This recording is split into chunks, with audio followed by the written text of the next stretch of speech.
The Secret of the Rubins Valley Chapter 1. We are called the Rubins. Chapter 1. I was wandering one day. I come across a cave, and when I went in the cave it was noticeably big. I could have drove my truck in and had plenty of room to set up camp.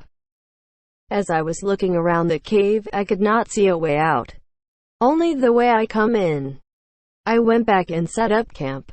When I got done, I heard a noise coming from the back of the cave. I grabbed my flashlight and started toward the back of the cave. All of a sudden something come out of the shadows, and it seemed to be a great big bat. It was walking funny. I said, "Boy, you look strange." Then a voice said, "You think I look strange? You ought to look in the mirror yourself." I just looked at it, and then I said, "What did you say?" I said, "You look but ugly, buddy. You can talk." The thing said, "Ever since I was little, you are the only one I have seen around here in a long time. I kind of found this cave by accident. I was just wandering around, just looking, and I found this cave.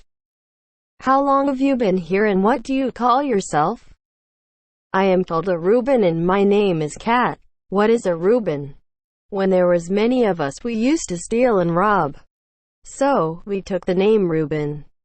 "Where are you from?" "We are from the Rubins Valley." "Where is the Rubins Valley?" "There is nothing there to see now. The land is barren and there is not any food left. We left there long ago. That is when all the trouble started. We stole for food and anything we could find. I think I am the last one. I can fly too.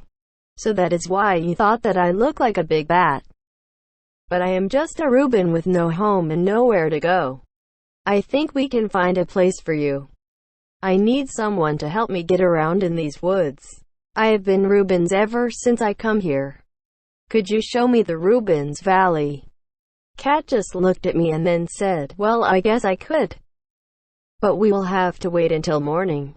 I said, "I have an extra blanket if you want one." Cat said, "That would be good because it gets cold here in the cave at night. My wings keep me somewhat warm, but a blanket would be nice for a change." She come out into the light, and now I could see her really good. If she did not have the wings, she could pass as a human. Her ears are a little bit bigger than mine, but not that big. The next morning, I woke up and she was sitting beside me watching me. She looked at me and then said, "Well, get up and we have to get going." As I got out of bed and got dressed, she watched me very closely. When I was ready, we left and I followed her. She looked at me and said, "If you could fly, this would be easier." I was a little man and I weighed 125 pounds. I said, "Well, grab me and fly." She come over and grabbed me and took off. I really did not think that she would really do it. We flew for quite a ways and then she landed. "We can walk the rest of the way." I went over and sat down. She sat beside me and then she said, "It has been a long time since I have flown with something that heavy. I need some rest. How far is this place anyway?" "Not far now." She got up and said, "Well, let's go." I got up and I followed her. We come up to a small cave. She turned around and said, "I usually just fly in, but this way is just as easy. We used to go this way when we were tired from flying all day." We went into a cave and it seemed like we would never to get out of the cave. Then I see a small light. We come out into a small clearing and I could see the mountains all around us. She said, "We're here." I followed her until she stopped. She turned around and said, "This is where we used to have the camp. It looks like there has been no one here for a very long time. We made camp because it is getting dark now." I lit a fire and I said, "Well, what is for supper?" She looked at me said, "What do you mean by that?" "I mean, what do you usually eat around here?" "Whatever we can find." "What is this wee bit?" She said, "Whatever we find." I got up and we went for a little walk. I see some things that I had never seen before. Some of the plant life was different. The more I walked around, the more things that I noticed. Almost everything was different here. She found easily enough because I made enough noise. She said that I could have scared off a rattlesnake. She come back with some berries, some other things I had never seen. Well, let's go back to camp. When we got back to camp, the fire was going pretty well. I just looked at her and she looked at me. Who put more wood on the fire? Suddenly something jumped us and took us to the ground. When we got, the voice said, "Cat, is that you?" Cat said, "Yes, is it?" We turned around and I just could not believe what I saw. It was another one. Cat said, "Is there you, Kit?" "It sure is. Where have you been all this time anyway, Kit?" "I have been here for a long time, just waiting for someone to come back here. There is plenty of food here now and more enough for us to stay here." Then I said, "Oh no, 2 girls now." Cat said, "Now you're in for it." Kit and Cat started talking and they both just walked off. A little while later they come back and said, "Eat this, it is good for you."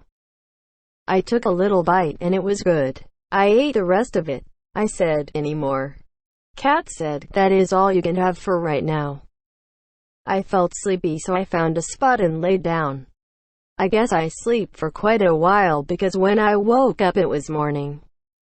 Kit and Cat watched me as I got up. I felt funny. It felt like my shirt was too small. I took my shirt off and I said, "That feels better." As something in back of make a noise. I turned around and looked, but nothing was there. The girls just looked at me and started laughing. Cat said, "Well, how do you like your new wings?" "So that is how you keep your wings?" Cat said, "No, once you have them, you always have them. No matter where you go and whatever you eat, you will now always have them. So that means that I will have them the rest of my life now." They just looked at me and then said, "Didn't you want wings?" I said, "It would have been nice to have them. I did not say I would like to have them. But I guess I will have to live with it now." Cat and Kit just looked at each other and said, "That is why we call ourselves the Rubins. You found out the secret of the Rubins Valley. We both used to be normal just like you until now, that is." I said, "Can I leave here and go back home?" They looked at each other and said, "We thought after you got your wings you would stay with us. We someone around besides just us two now. Would you stay with us now?" I said, "Okay, but I have to go back home and get rid of everything and come back here." They said that would be okay, and can we come with you? It has been a long time since we have been anywhere but here. When do you want to go? I said, "We can go in the morning, okay?" The rest of time we was going throughout the forest gathering stuff to take with us. I said, "We cannot take much for there is not much room in my van." "You have a van, and where is it parked?" "Not very far from the cave I found you at." She said, "Okay, I know the way, and now you will have to learn to fly for yourself now." She said, "You better practice before we leave in the morning." The rest of the time I did try to take off, but just could not seem to get the hang of it until one said, "You have to tuck your wings under on the way up." I said, "Oh." I did that, took right off. Wow, I went higher and higher, and then I said, "How do I get down?" It said, "Just glide in a circle pattern and spread your wings wide and like a bird just glide down." I did that, landed right where they were at. I did this for a while and it started to get dark and I know it was time to get some rest. I said, "Where do we sleep tonight?"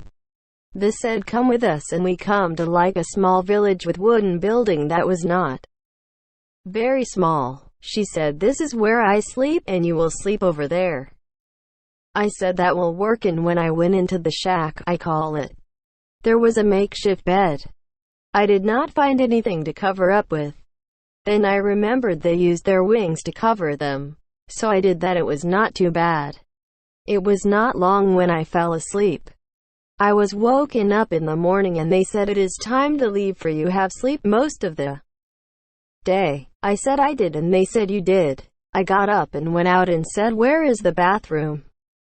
They pointed to a small shack and I went over and it was a small outhouse. That was good, and then we flew off and even flew right to the van.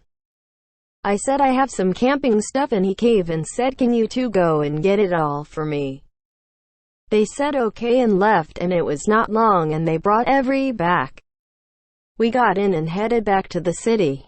Lucky I had some cloths that would fit over our wings. The story within the city. Written by Ruland 3.